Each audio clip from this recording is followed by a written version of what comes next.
Oggi avete attenzionato qui in un'assemblea dei lavoratori le tante emergenze che diciamo, i lavoratori appunto del comparto hanno. Cosa pensate di ottenere anche con questo nuovo governo Musumeci? Ma noi più che oggi attenzionare, noi siamo qua per cercare di definire questa situazione che ormai si protrae da più di un anno, da quando c'è la gestione della dottoressa Lamagna.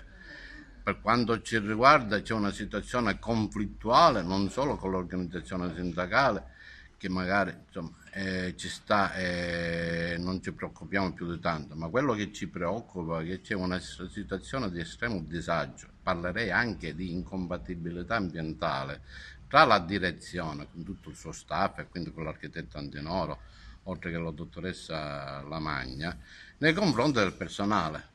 Cioè al museo di Agrigento, che questo porta poi anche alla biblioteca perantelliana, perché ormai parliamo del polo, essendo state unificate sia nel museo Griffo con la biblioteca perantelliana, c'è una situazione di disagio da parte del dipendente nei confronti di una gestione che noi riteniamo una gestione pressapochista della direzione e nella persona della dottoressa Gioconda Lamagna. Quali sono i problemi? I problemi sono legati a una struttura che dovrebbe essere funzionale per rendere fruibile i due istituti, ma soprattutto riteniamo che sia anche indispensabile, oltre alla fruizione che ha un effetto di immagine nei confronti del turista, una salvaguardia delle strutture per quanto riguarda quindi la vigilanza e la sicurezza.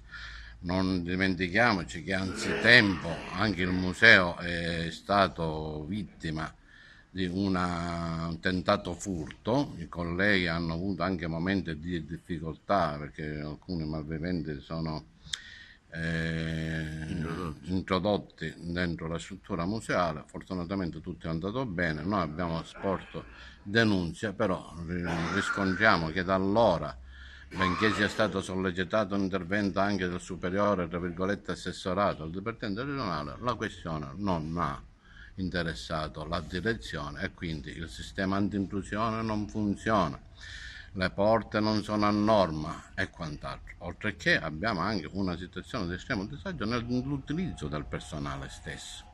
Il personale deve essere utilizzato secondo regole che sono stabilite dal contratto regionale di lavoro.